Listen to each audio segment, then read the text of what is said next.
So, good evening. How are we all doing? Welcome to this webinar on healing and lasting recovery from porn and sex related addiction. It is one field that most people will not touch with a very long spoon because of the shame and the secrecy that shrouds this particular addiction, but it is the reality of many people. Statistics, very recent statistics, which in my own opinion is even underreported because of the secrecy that shrouds this particular kind of addiction. But the statistics out there will tell you 1 in 4 men struggle with porn and or sex-related addiction, and 1 in 6 women struggle with it. What that means conceptually is that if you know 4 men, one of them is struggling. And if you know 6 women, one of them is struggling. So just picture the people within your circle of influence. So that drives it home. If you're here because you are a helper, you are a clergy, or you're struggling yourself, by all means, you're welcome. The aim and the intention is to demystify this particular addiction and destigmatize it so that those who struggle will be able to speak up and ask for help rather than wallow in the misery and the shame that this particular mental health condition brings. As you come to realize, it is more than a bad behavior. Perhaps it started as bad intent, poor decision. Perhaps it started as a lack of self-control. Perhaps it started as trauma, as the case may be. But by the time we get to the point of dependence and addiction, I tell you, a lot of things has gone wrong, biologically, psychologically, sociologically speaking, and I dare to tell you, even spiritually speaking. So we're hoping to demystify and be able to break the cycle of addiction so that individuals can latch onto this knowledge and run with it, stewarding their own recovery journey, hopefully with the help of a therapist or an accountability partner, as the case may be. So just a little introduction about myself. I'm Anthonia Soje. I'm a medical doctor and also very privileged to be a mental health therapist.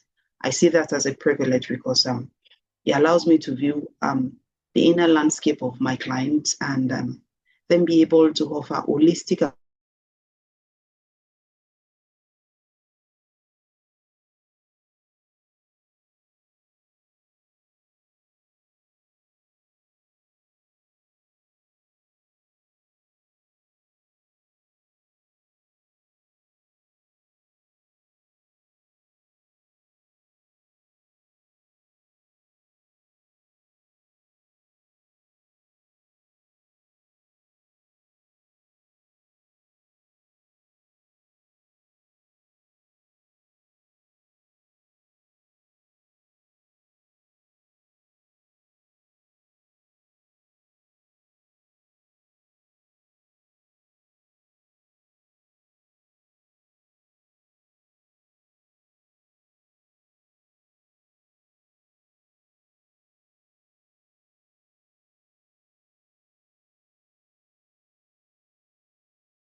So welcome to this presentation on healing and lasting recovery from porn and sex-related addiction.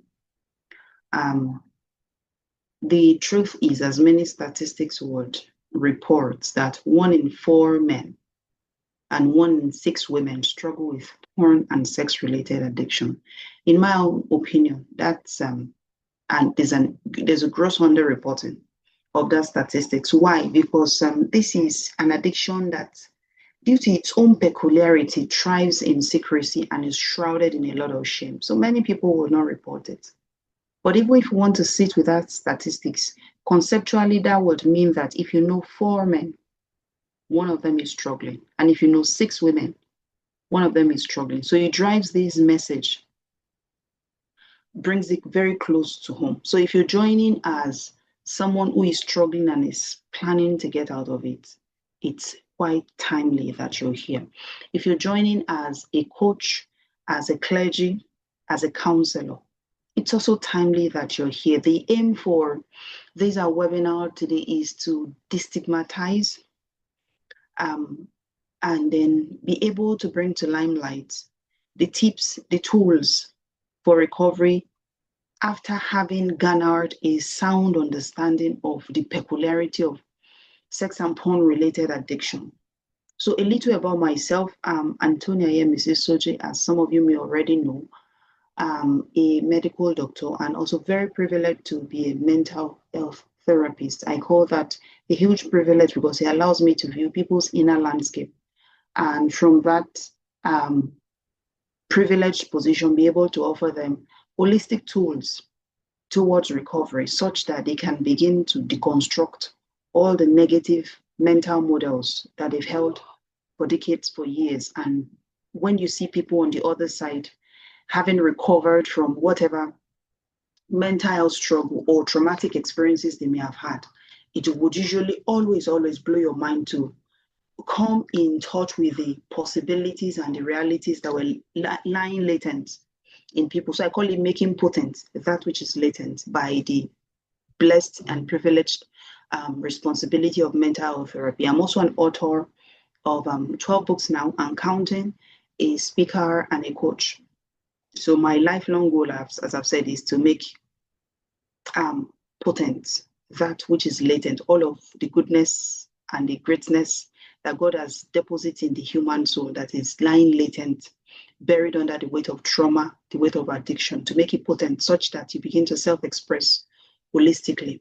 So my areas of expertise is trauma and addiction majorly, but I also do mood disorders, marriage, emotional wellness, burnout, anger management, and the likes. And I have a number of certifications to that effect, with the aim and the intention of being at the cutting edge of what I do professionally. My intention is to still get as many certifications as possible.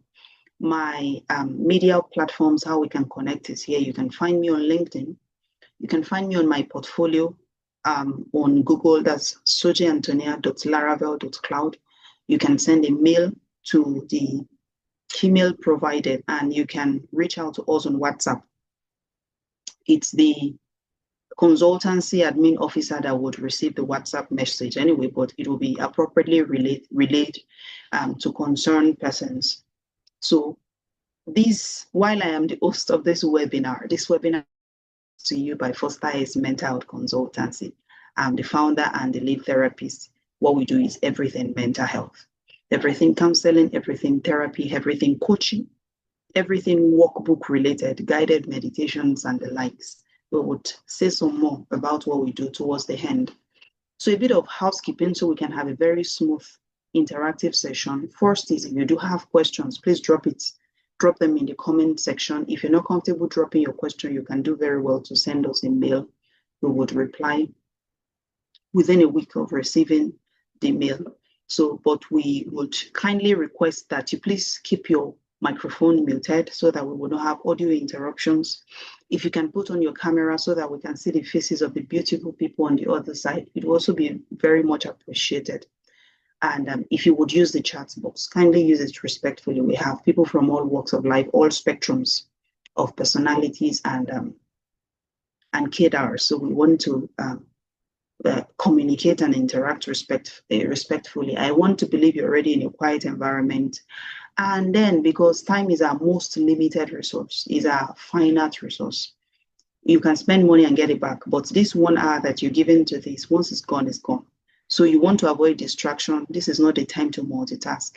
And have a note that you're making jotting so that there is intentionality to what it is you're learning. So if we have questions, comments submitted, we would address them. At the end, if there are none, we will just we would leave it open for those that may want to mute their audio and give their questions or their comments verbally. So why does this presentation matter? You know, someone who watches porn will be like, it's just porn now, it's not a big deal. No, pornography addiction is not harmless. You would likely not argue that sex-related addiction is not harmless, but even porn addiction is not harmless. Because as you'll come to see later, it affects brain functioning. It physically and structurally alters your dopamine pathway, alters a number of neurotransmitters, that's like brain chemicals that controls our mood, controls our emotions, controls our focus, controls our motivation, and a number of other things. So if watching porn does that, you can't say it's harmless. It's doing a lot of danger.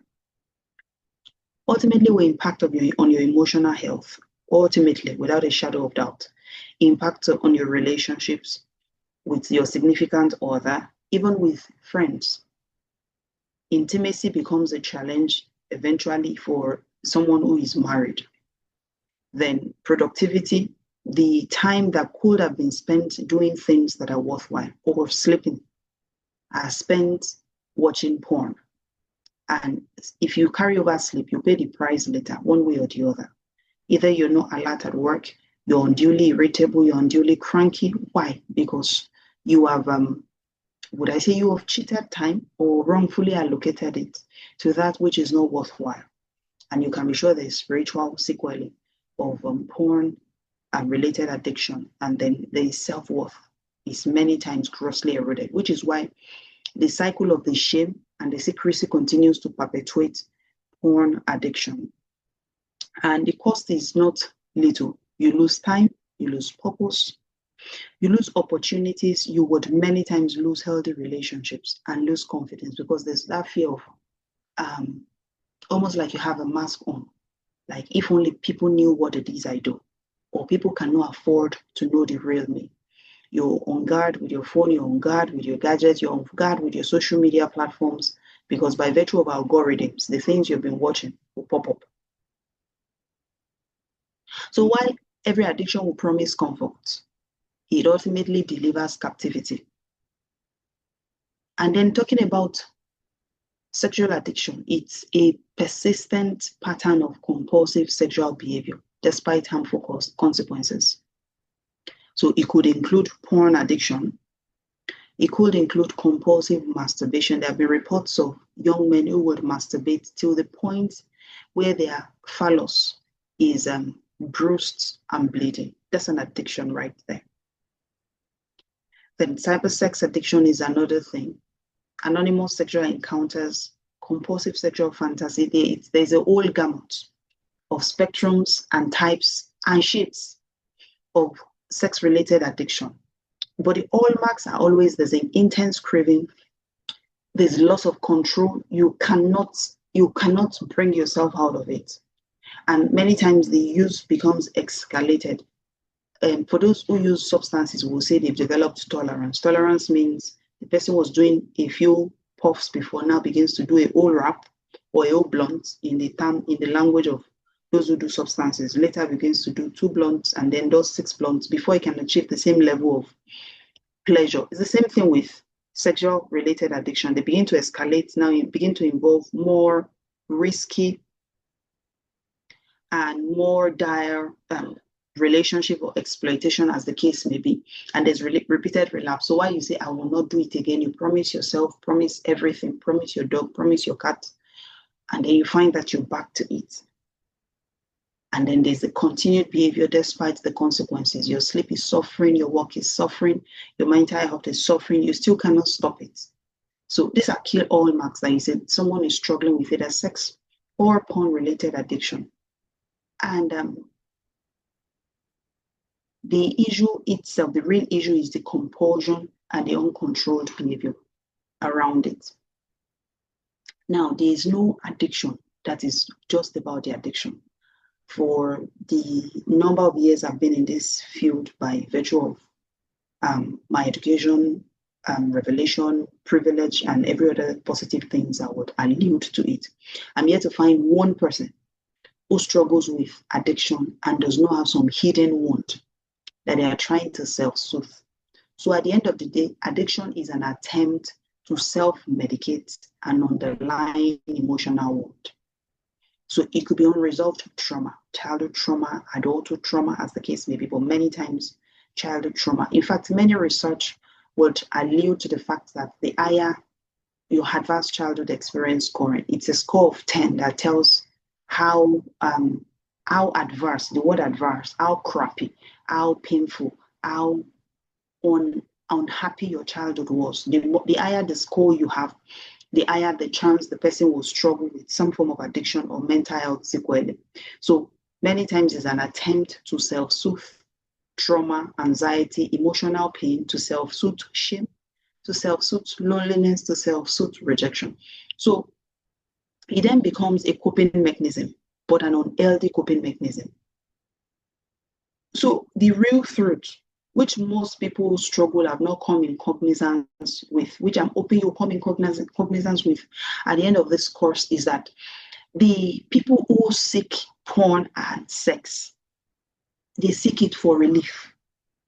Pleasure may seem like what it is they're going for is to relieve these psychological and emotional wounds that they are carrying. So the real deal is to go down and dig the roots of the psychological wound you are struggling with, such that if there's no wound, there's nothing that will trigger you. If you're not being triggered, there's no craving. If there's no craving, there will be no compulsion. So healing will begin when you stop hiding and you start addressing the root issue. What does the addiction do for you? What does this soothe for you? That's a question you should be able to answer here and now, or at least begin to start exploring intentionally. Why do you do it? So now we would talk a bit about the addiction cycle. This, in my own opinion, is one of the most important concepts you must understand as someone who is trying to break out of porn and sex-related addiction, or someone who is trying to help people. Addiction will go through a cycle every single time. And for every relapse, the cycle gets stronger and stronger and stronger till it seemingly looks like you can't break out of it. The first step is always that there's a trigger. So something happens that triggers you and triggers some negative emotional state. You feel a sense of shame, you feel lonely, you feel angry, you feel sad, you feel pained, you feel depressed. So something happens that triggers you. And then because you have learned by virtue of practice, by virtue of use, by virtue of, I think that's the word, of use of the behavior of addiction, the porn and the sex in this case, your mind has come to link this behavior with a sense of relief. So keep in mind there's a trigger that has set you on a negative emotional terrain and you're looking for a means of relief. Naturally, the craving that comes up is the craving to use. So your mind will create intense urges and fantasies about what you need to watch or what you need to do. And many times, because you have not built other positive outlets to cope with negative or challenging emotional states, you will act out. So you give in to the urge, you go watch the porn, you call the sex consult, or you do the sexting, as the case may be. And then you have a bit of temporary relief. But keep in mind, it is like putting a bandage on a wound. The ideal thing is to explore the wound. If we're going to suture it, we would suture it. If we're going to do incision and drainage, we will do that. And if it's such that we will continue doing fine dressing until it's healed, it's fine. But not that we'll just mask it without really exploring it. So when it gives you temporary relief, the wound is still there. What made you sad has not been resolved. What made you angry has not been resolved. What made you feel shame has not been resolved. Now, on top of this, then you come back and you begin to feel, You feel that sense of regret, shame that I said I wasn't going to do this again, now I did it. And then you're telling yourself all of the very, very bad narratives of who does this kind of thing, and so on and so forth. So guilt and shame latches on, brings more emotional pain on top of all that is happening in life. The more pain you have, the higher the need you have to escape. So another trigger mounts up. Before you know, there's craving again, then there's acting out, and then the cycle continues like that. And for every time, the cycle keeps getting stronger. Your intention is to begin to break the cycle, interrupt a point in the cycle. Trigger life may continue to trigger you until you heal all of those psychological pain. But while life is triggering you, can you intentionally start building some robust, positive coping mechanism to the ups and downs of life? Because life will continue to go up and down. And that will be by you telling yourself the truth, realizing that these are issues, seeking godly and helpful, positive supports, and of course, employing godly strategies, as we'll come to discuss towards the later end part of this discussion. So now, porn and sex-related addiction literally hijacks your brain reward system. We call it the dopamine pathway. What does your dopamine pathway do? It's responsible for, it's a reward pathway. So rewards you when you carry out activities that sustain continuity of a gene, that sustains growth, that sustains achievement, that sustains safety. I'll tell you what I mean. You achieve an academic feat now. You feel good. That feeling good came because your body released dopamine.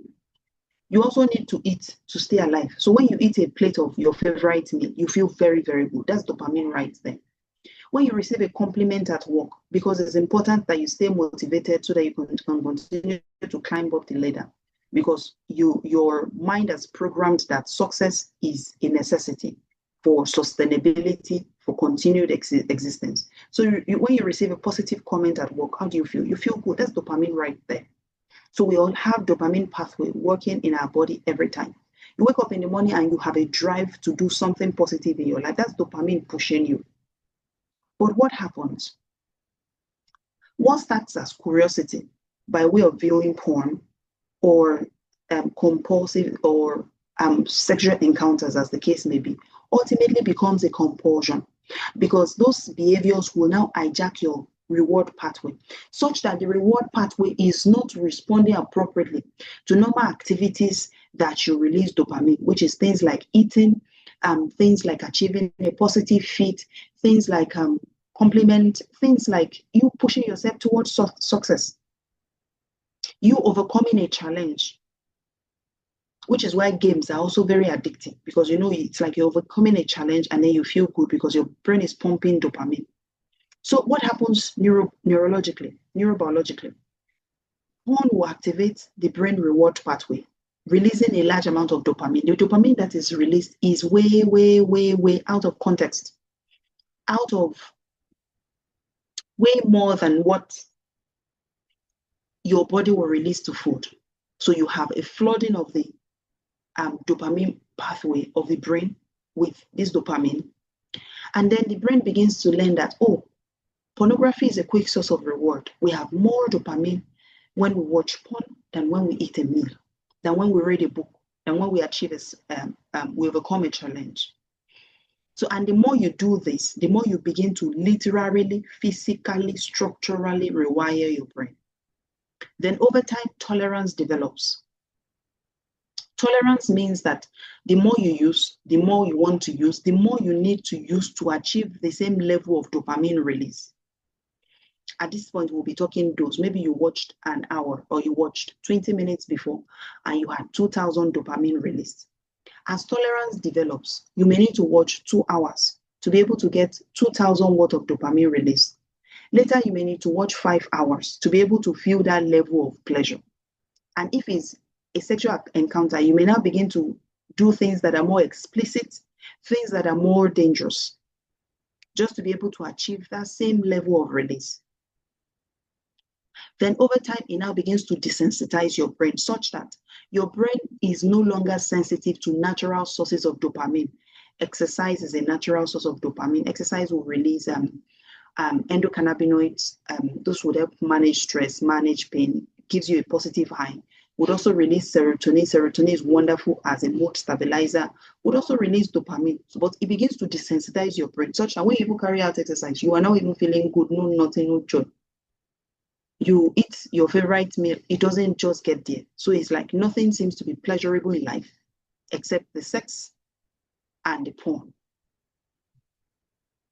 And when the individual gets to that point, what do they begin to do? The brain now begins to crave more. At this point, not for pleasure, to feel normal. Because the individual wakes up in the morning and there's no joy in life. And they feel, if I engage in this behavior, perhaps I'll feel good, perhaps I'll feel better. But the good news is this. A concept called neuroplasticity is, in my own opinion, the greatest blessing that God gave humanity. Because by virtue of neuroplasticity, we can literally rewire our brain again. We can grow new neurons, new neural connections. That does not happen with the limbs. If you break a bone or you have an amputation, there is no plasticity that would make you grow another bone. It's gone, it's gone. But because of neuroplasticity, it's possible for the brain to heal structurally, functionally. But this healing will happen by intentional choices, healthy habits, and time. So now, this is the crux of the matter. You know why people would say porn addiction is difficult to quit, sex addiction is difficult to quit, all addictions are difficult to quit. It is true. But it's such because most people address it from only one point. Addiction is not just a bad behavior. It will affect the entirety of who you are, your body, soul, and spirit. Man is tripartite. Body, which is the part you see. Soul is the part that talks, that connects with you. And the spirit is the part that connects with God. Addiction literally causes a fracture across these three tripartite states.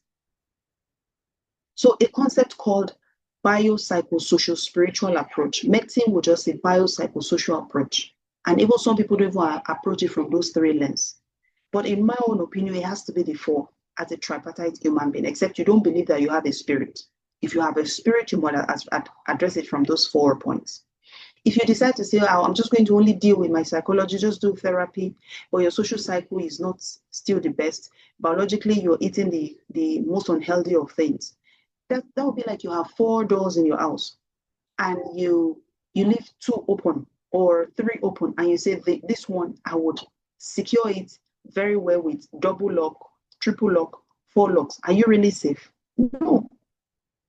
All the gates must be manned. The biological gates, the psychological gates, the social gates, the spiritual gates.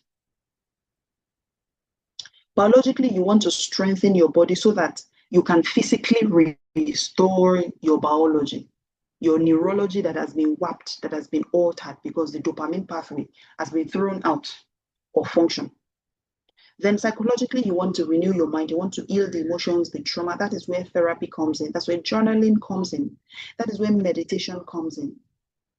Sociologically, you want to build healthy relationships, accountability. Someone must know that you are in recovery for sex and in fact for any kind of addiction. Because addiction thrives in secrecy. Recovery thrives in community and in accountability. Someone must know that you're in recovery. Who can call you to order, who can check in with you, who you can reach out to when your thoughts are not in allegiance with your journey of recovery. And spiritually, you want to reconnect with God, rediscover who you are, your identity. We have a video on my YouTube channel on identity and self-worth, self-discovery. I think the title on YouTube is Who Am I?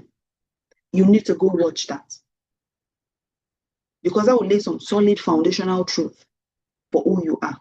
So your wholeness is found in balance, balancing all these 4. You cannot heal one area while neglecting the others. Recovery will not be sustained. So biologically, what do you do?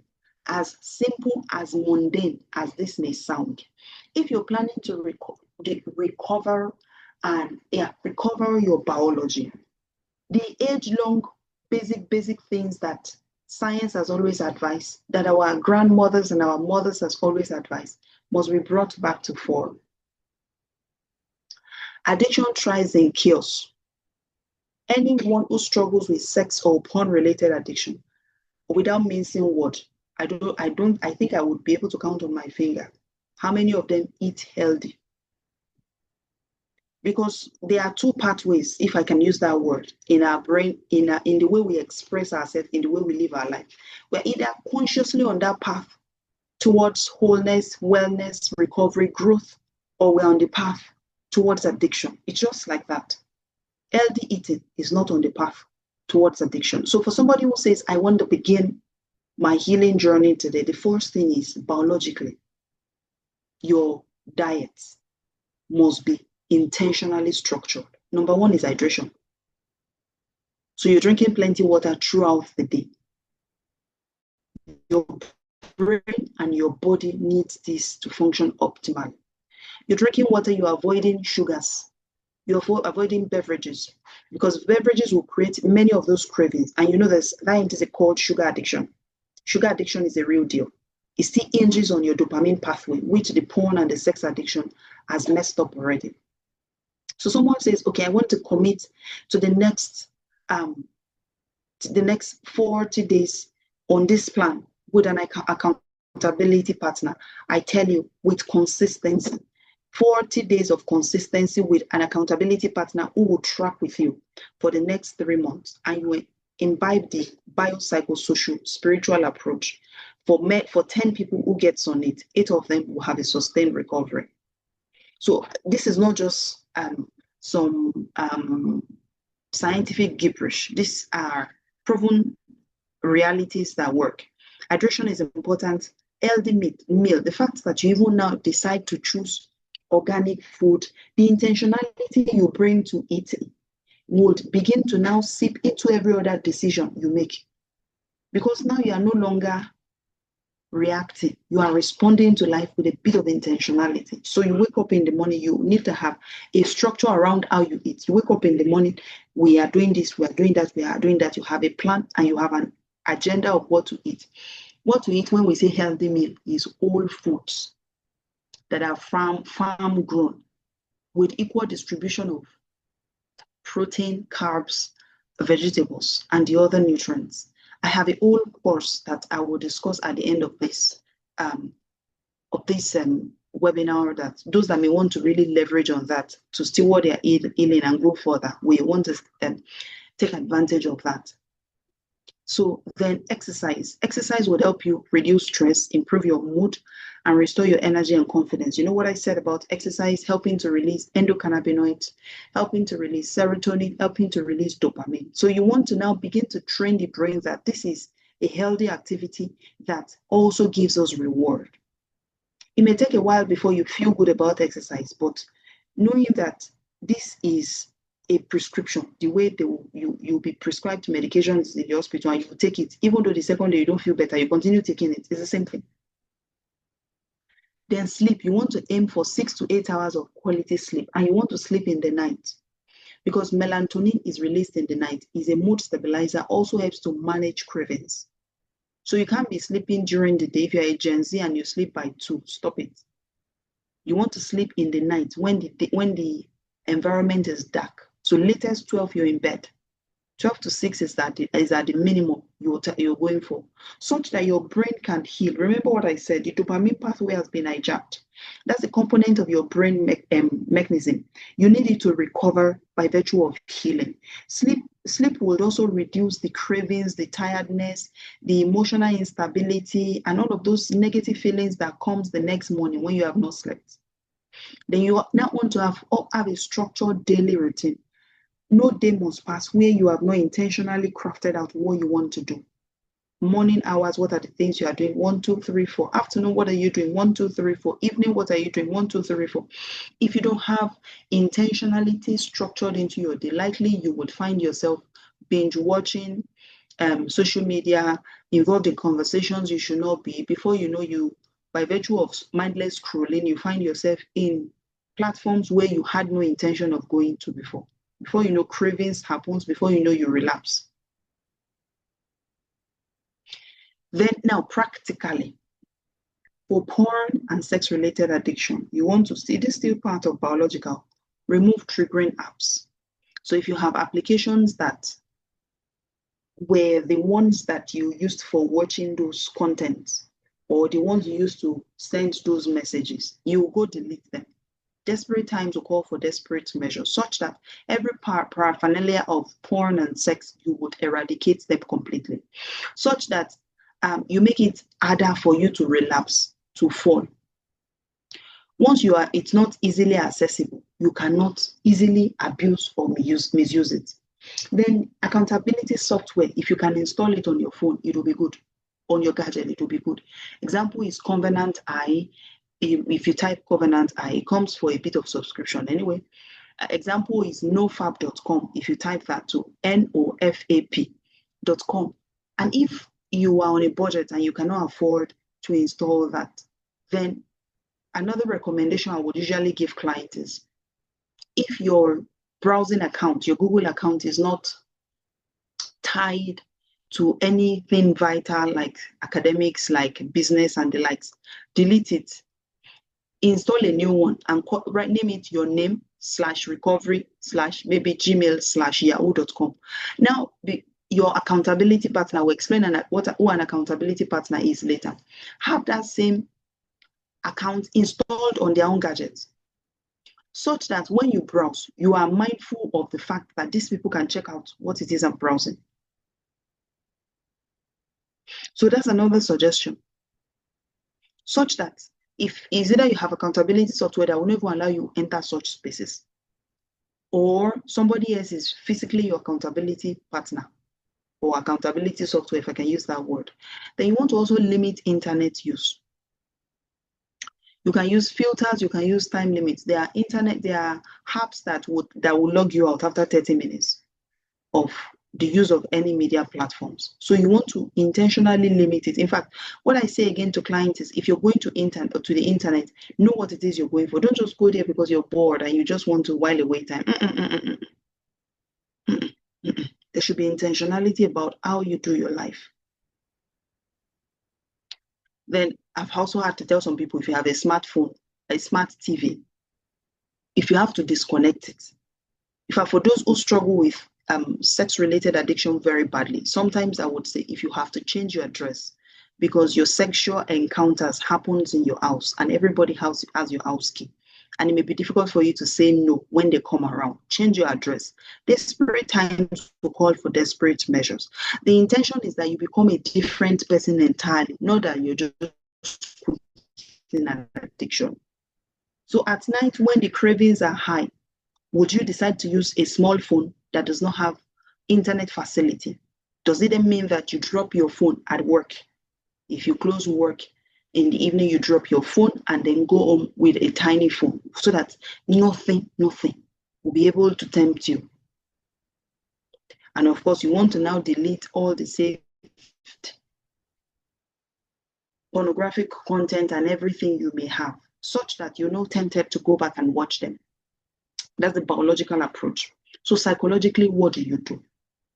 Your mind is the battlefield in every porn and sex-related addiction. The truth is, it's not really about the addiction. It's more about what you're using it to self-soothe. So it's a coping mechanism. For every occurrence, our mind will go through thoughts, then emotions. The emotions many times will lead to the urge to use, and then the behavior. The situation is still the same thing. By the time you're done with the behavior, likely the situation has not shifted at all. So, but once you come to that point of awareness and you're able to catch yourself, oh, I'm thinking this thought too, and these emotions will likely follow, you can begin to intentionally retrace your steps. Situation is maybe something happens in your environment, that's a trigger, and then you begin to have thoughts like, maybe pornography would help me, or you feel lonely, or you feel sad, and you're like, maybe porn will help, or maybe I'll call that person.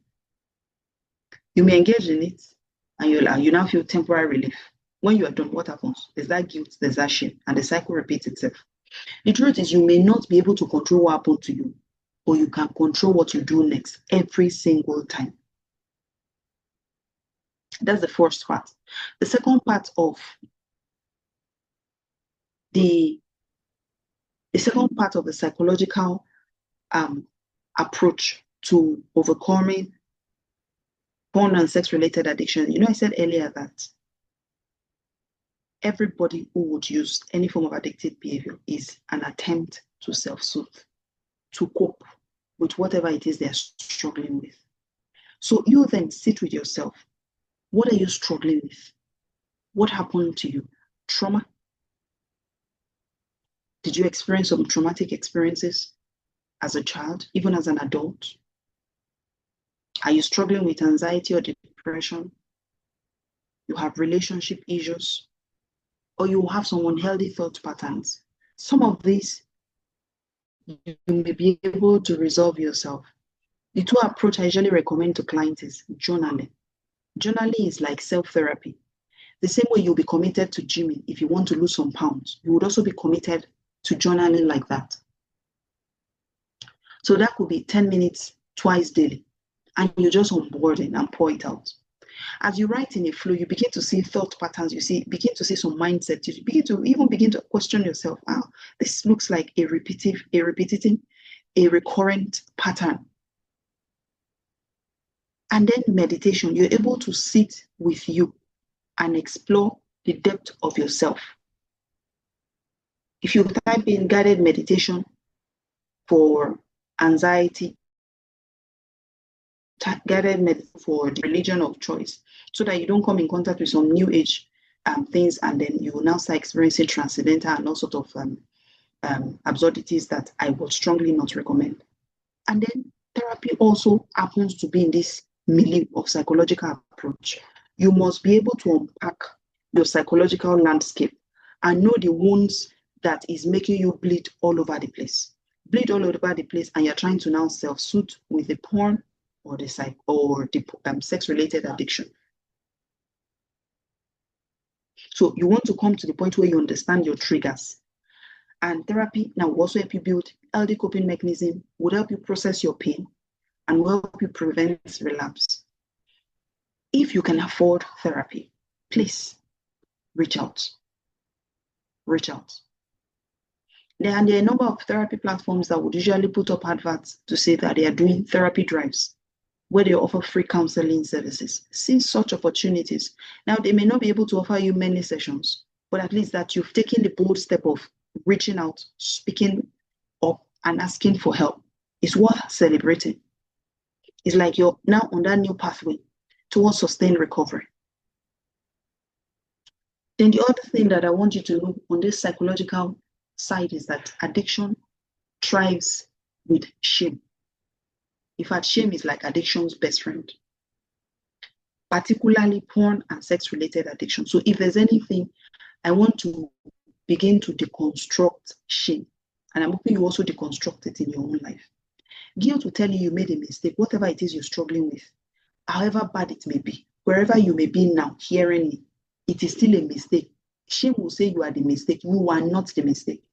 You just made a mistake, which is why I say you have to go back and watch the video on Who Am I? You must know you so that you will know that you can never be a mistake.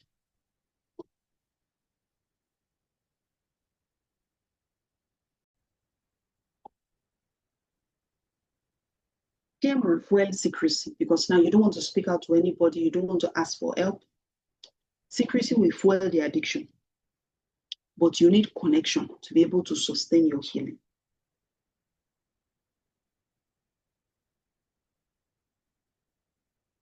So now the social dimension, what I said earlier is that addiction thrives in secrecy, fueled by shame. Healing thrives in connection, in relationship. So you would address your relationship from 3 angles. Number 1 is, who are the people in your cycle? Are they pulling you towards freedom or towards sustained addiction? They will say, show me your friends and I tell you who you are. And I think the book of Proverbs says, and I'm paraphrasing now, that if there are 6 wise friends, you are the 7th. And if there are 6 foolish people, you can complete that.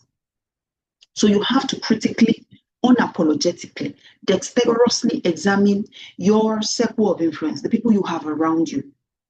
Are there people that are still warding your recovery, or there are people who are also on their own lane of addiction? It's like you have 6 friends who have tuberculosis, and one person decides to go for treatment. Will it be wise for that person to continue hanging out with the other 5? No. You won't advise that, physically speaking. It's the same thing psychologically speaking. So your social construct determines whether your healing will be sustained or not. Now, your social circle is not just those you hang out with physically. That also includes your media, the people you hang out with on media. You're watching this, you're listening to me now on Zoom. You're hanging out with me in some ways. I am your social circle in some ways. We may never meet physically, but I am in your social circle and I'm influencing you in some ways. The other thing is, who knows your struggle? As I said, someone must be in the know. You must break the backbone of secrecy and shame by committing to letting somebody know, this is my struggle and I need you to be my accountability partner. That could be your mom. Mothers are wonderful for that. And that could be your father, based on whoever you're close to. That could be your spouse, if you're married. That could be a sibling. That could be a close friend who is sober, who is not struggling with any form of addiction. So could be 1, could be 2. The more you can get, the better. Now, these people may know, but who is going to keep you accountable? Who will be able to speak the truth to you in love? Who will be able to give you perspective when your thinking is distorted? Who will be able to offer you accountability when you are lacking self-control? The person you can call and be like, I'm struggling. You must have that person. And when you feel weak and you're like, I can't continue, this thing is difficult, who is going to provide encouragement? And after you've done like 40 days of sobriety, who is going to celebrate your victory? You must have someone. And I tell you, there's someone. Regardless of any narrative your mind may be telling you that people cannot be trusted. That's not true. If our Bible says, he that will have friends must first show himself friendly. So seek an accountability partner today and examine your circle of influence. If you have to cut people out on media and physically, please do.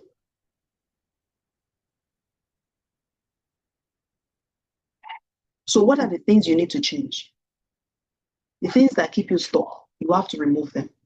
If it's toxic friends, media friends, physical friends, the sex consults that used to call you, if you have to block, is it block? Is it even if you have to block? I think you should block and delete. If you have to change your room key, your password, as the case may be, based on how deep your relationship is, you have to. Desperate times will call for desperate measures. Then could it be that you have unhealthy routines where you're bored, you're lazy, your time is unstructured? These are things you have to literally change socially.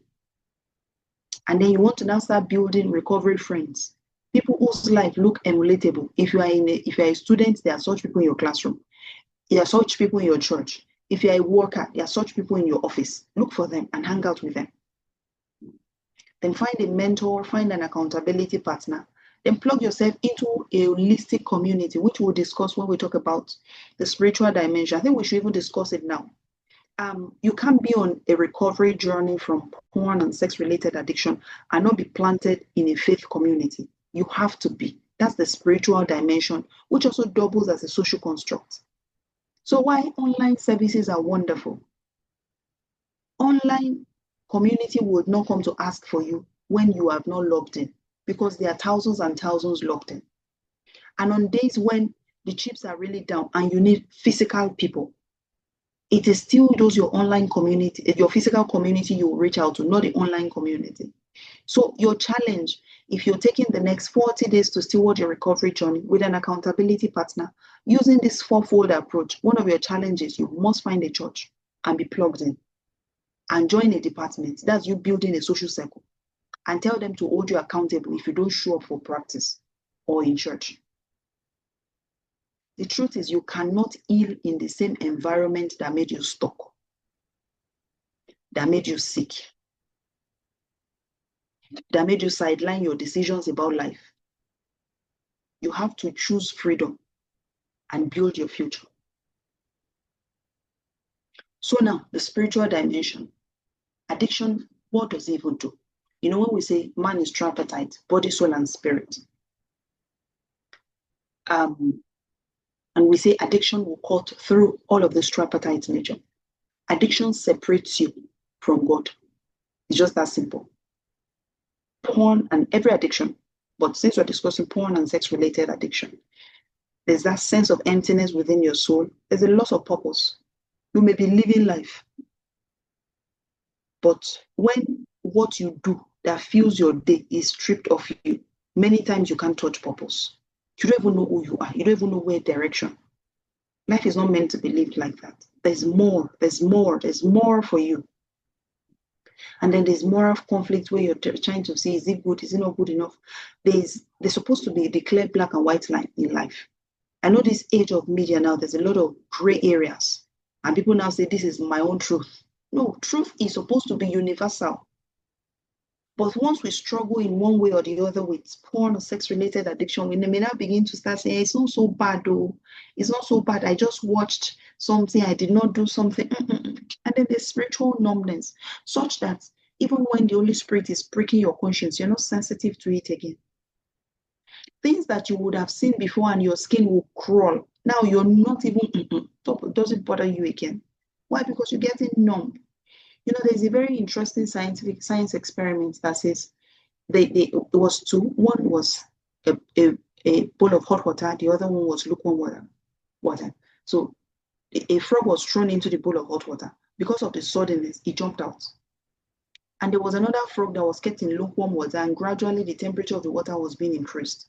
This frog did not jump out, but stayed in the water till it boiled and till it died. What happened?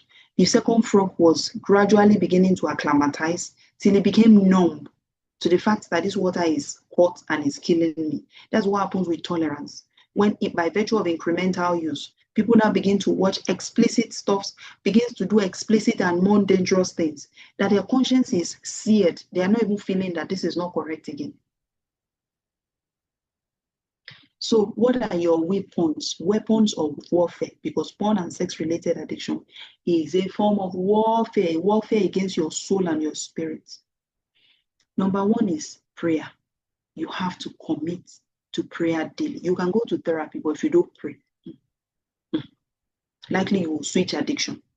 What I mean by you switch addiction is you may come out of the porn addiction, but then I find that you're doing another kind. Because there's still the need for spiritual connection that has not been filled. St. Thomas Aquinas said that you've made us for yourself, O Lord, and our soul would only find rest until it rests in you. And there's a common saying, I don't know who is the author of the quote, but he says that there's a God-shaped void in every human, and it is only the size of God that can fill it. Once God has not filled that God-shaped void, many times we resort to addiction in a bid to fill it. So prayer, you must communicate with God daily. Worship would shift your focus towards the presence of God. So what kind of music do you listen to? You know, there was one very, very, I don't know what to describe of that song that somebody sang that is on Kolos. Someone cannot be trying to come out of an addiction and is listening to is on Kolos. Because what you consistently listen to shape your mindset, your thought patterns, your belief system, your disposition, and your outflow. So you want to invest and immerse and soak yourself in worship. Have it play on a steady. If it means you're literally changing your playlist, it is a worthy investment on this recovery journey. Then scripture study, you have to renew your mind. Renew your mind with the truth of God's word, such that when the cravings and the temptation comes, it is the word of God that comes up like an arrow. But the scripture says that when the enemy comes in like a flood, the Spirit of the Lord will lift up a standard against it. The standard they lift up against it is the word of God. And when the triggers come and your emotions wants to go the negative way because your thoughts are negative, the word of God should be able to come up because you've immersed it in your soul. Then fasting is necessary both as a spiritual tool and as a biological tool. Fasting helps a process called autophagy, where your cells begin to destroy cells and structures that are old, that are diseased, that are dysfunctional. Remember what we said about the dopamine pathway that we say now gets hijacked and a lot of dysfunctionalities are happening. So that's by virtue of that would kick in and begin to charge your neuroplasticity. The other thing is that the same pathway that has been responding to a craving, to some activities, when you starve this pathway, it's like you're putting a brake and you're allowing it to rest. At least we're not eating, so my brain is not releasing dopamine. I'm not watching anything that I should not watch. I'm not some other activities that you lump all of them as we are fasting, so we're not doing this. So that by the time you now need to do that pleasurable activity, your dopamine pathway has rested for a while, at least 8 hours, likely to respond appropriately. And then when you now make this a weekly routine, maybe one day or 2 days a week, do you see the wonders you're doing for yourself? Self-control will be wonderful. Cravings is well managed. Delayed gratification, you are on point for that. Fasting beyond trying to quit an addiction is an essential part of anybody who is toward success on a long term. Then service, you would also want to now incorporate acts of kindness, serving others, such that you take the focus off yourself onto others. I usually would recommend one act of kindness daily. It may not be a big deal. Maybe you sending a text message. Maybe you sending a voice note. I just want to check up on you. Maybe you buying someone lunch. Maybe you paying for somebody's transport fare. Maybe you taking a motorbike and leaving the change for the bike man, and so on and so forth, based on your financial capacity and your estate in life. You decide what it is that works for you, but you want to commit to purpose. Stay purpose to service. Stay purpose driven. And then you want to now plug yourself in your Christian community. Here you get encouragement, you get accountability, you get support. Accountability especially because now you know you're no longer, it's like you're switching from the circle of the one that perpetuated addiction to the one that is perpetuating your recovery. So now, this is something I want you to reflect on. Biologically, what are the habits you must change? Are you someone who consumes a lot of junk, does not sleep well, does not have a routine? Your life just happens haphazardly. What psychological wounds are you dealing with? What are the ones you need to heal? Do you need to seek therapy, counseling, journaling, books, bibliotherapy? They're also another wonderful resource for healing. You can read your way to healing. That's my own honest belief and submission. Then socially, who will walk this journey with you? And what associations do you need to dissociate yourself from? And spiritually, how will you deepen your relationship with God? And then you want to now remember that recovery is a journey. So you focus on progress, not perfection. I usually tell people that even if you relapse, you pick yourself up again. You pick yourself up again. Initially, when it happens, once you say you have lapsed, when you now sit in it and you're like, you're not trying to get better again, we say you've relapsed. But even at that, you keep picking yourself up again.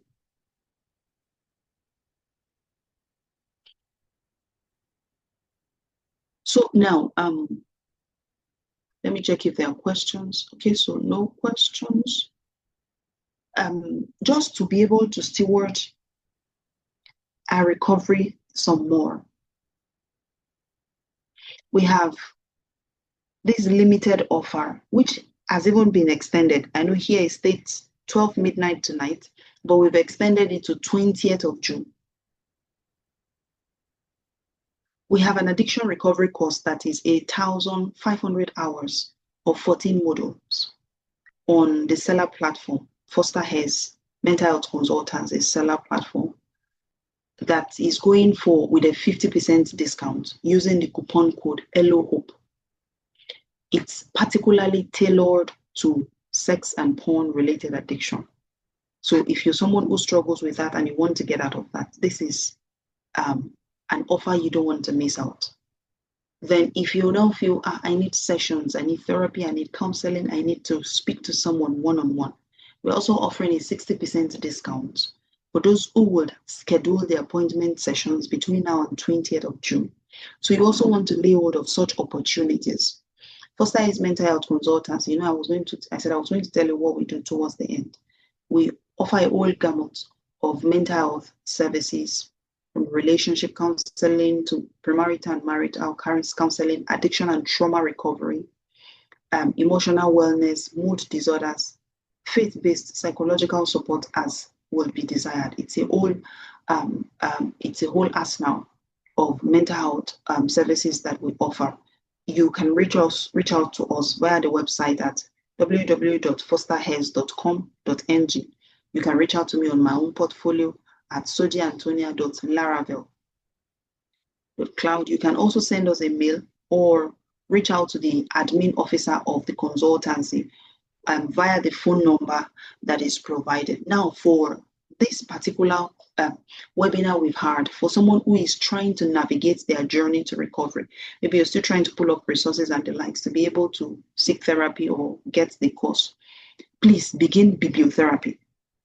You can read your way with this course to wholeness.